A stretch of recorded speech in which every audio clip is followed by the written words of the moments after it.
In this video, I'm going to talk about how to deal with a horrible boss. So this is a little bit of a difficult video for me to make. I generally make videos on the positive aspects of business, but in this video we're going to talk about one of the darker sides of business: horrible bosses. I feel like this is an important subject to talk about because it might help some people out there avoid some difficult situations. If you work in the corporate world, horrible bosses are something that you'll probably come across at some point. And if you suddenly find yourself in a situation with a horrible boss and you've never dealt with it before, you can find it confusing and frustrating, and you might not know exactly what to do. And so I wanted to share with you my perspective from some of my experiences. To start with, let me make a clarification. We are only talking about a specific type of boss here, the horrible boss. So there is a whole spectrum of bosses out there, from great bosses all the way to horrible bosses. And so we're only talking about bosses on the extreme end here. Really bad bosses. So you might have a boss who you get mildly frustrated with sometimes, or you might not agree with the approach they're taking on a certain subject. I'm not talking about any of that in this video. What I am talking about is horrible bosses at the extreme end of this spectrum, and how do you deal with that situation? The reason why I feel like I'm qualified to talk about horrible bosses is because I have had 3 horrible bosses in my career. And I'm not going to name any names, but these individuals all were my bosses at the beginning of my career, so some of my first jobs. And this happened a while ago, so it's allowed me to have the time to think through my experiences and gain a little bit of perspective. So what do I mean when I talk about a horrible boss? And so I want to define this a little bit. When I'm describing a horrible boss, I'm talking about bosses that do things like this following list here. Bosses who are yelling at you, swearing at you, throwing things at you, stealing money from you, sabotaging you, bullying you, and belittling you and tearing you down. That is a horrible boss. And it happens more often than you would expect. It's basically an abusive relationship where you have somebody in authority who is abusing their subordinates. Disney made a movie a while ago called The Devil Wears Prada. And this movie was about a horrible boss who ran a fashion magazine, and the relationship between this boss and her assistant. Well, I gotta say, when I watched that movie, I thought to myself, man, this boss is not even that bad, because compared to some of the experiences I went through, it gets so much worse. So the question becomes, how do you deal with a horrible boss? And there's actually a lot of business books out there on this subject. And these books will tell you things like how to set boundaries and how to have effective conversations. I'm actually going to disagree with this advice. In my opinion, if you find yourself in an abusive professional relationship, the best way to deal with a horrible boss is just to leave. Just leave. And I wish somebody had given me this advice at the beginning of my career, because I feel like I wasted a lot of time working for horrible bosses when I could have just left. If this is truly an abusive relationship, doing things like setting boundaries and having effective conversations are not going to do anything. And the point I want to get across here is you have a lot of control in allowing this situation. The craziest thing when I look back at my own experience and I think about those 3 horrible bosses I worked for, I willingly walked into those situations. I knew they were horrible bosses before I even took the job. When I first started out, I desperately wanted to land that really cool job. I wanted to be successful. I wanted to climb the corporate ladder. And so when these job opportunities came up, I really wanted them. And so these horrible bosses took advantage of that.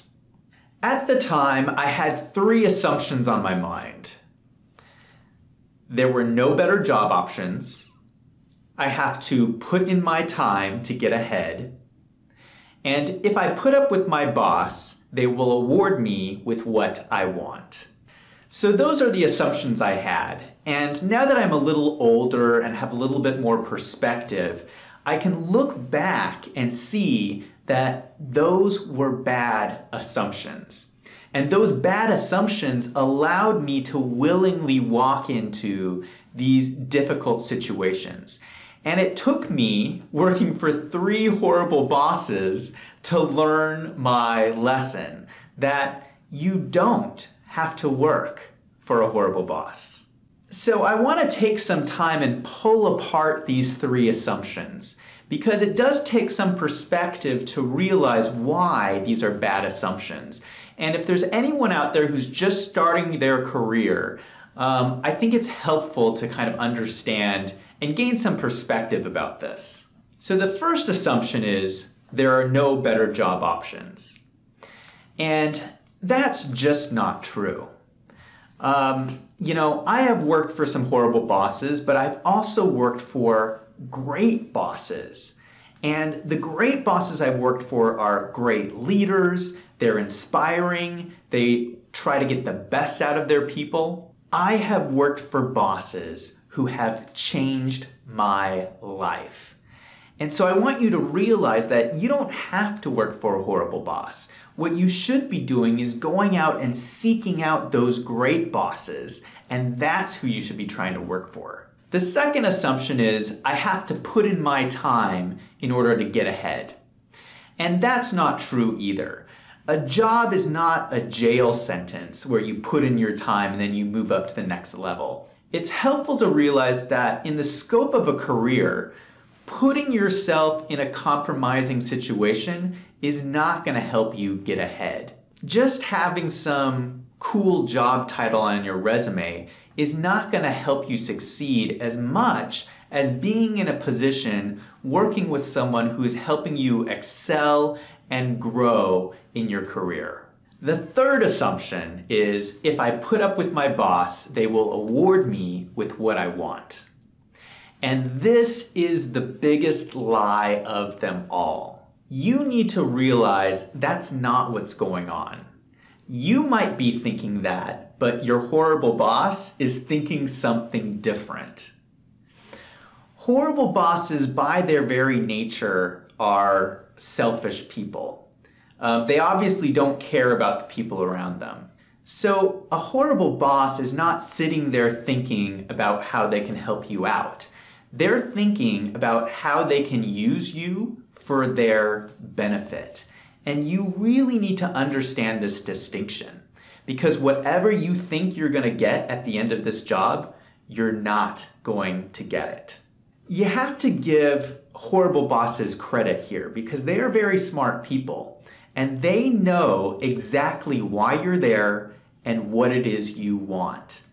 And they're going to string you along because of that desire until you are all used up. That is what's going on.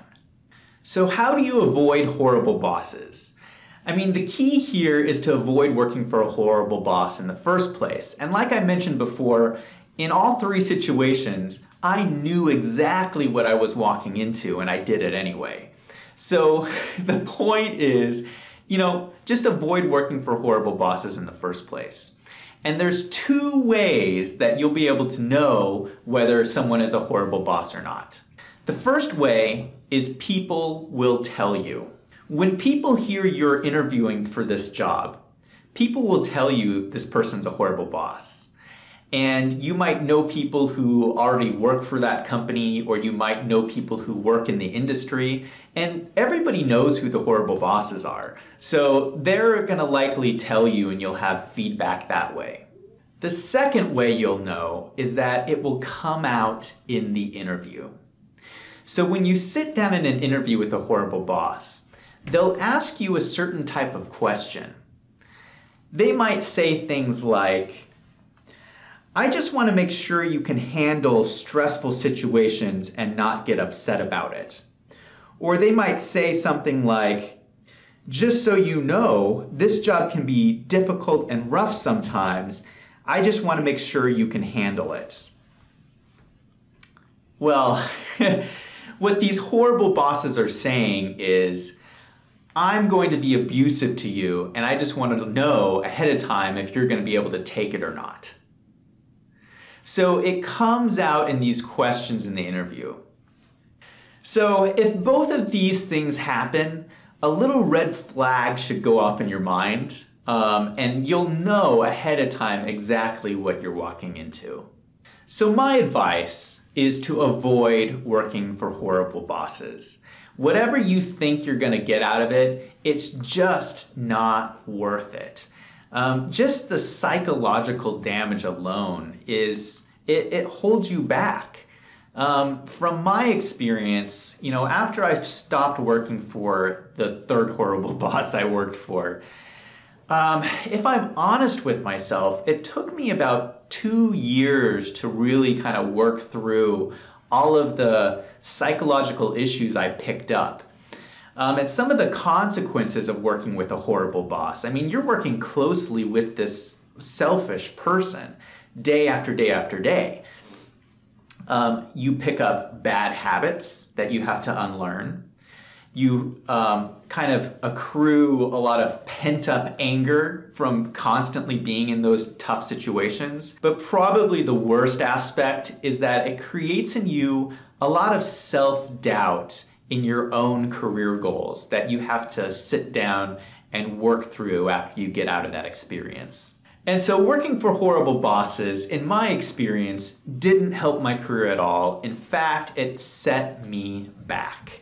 What you want out of a boss is somebody who's going to enable you to achieve your goals, who's going to help you get to the next level in your career.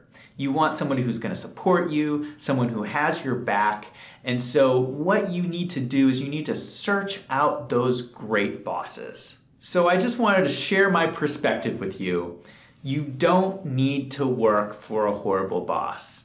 Instead, spend your time searching out the great ones. If you have had a horrible boss, go ahead and leave a comment down below. Let me know that I'm not the only one. If you like this video, click on the subscribe button. The best way to supercharge your business is through accounting and corporate finance, and I release a new video every week, so come back and check out next week's video.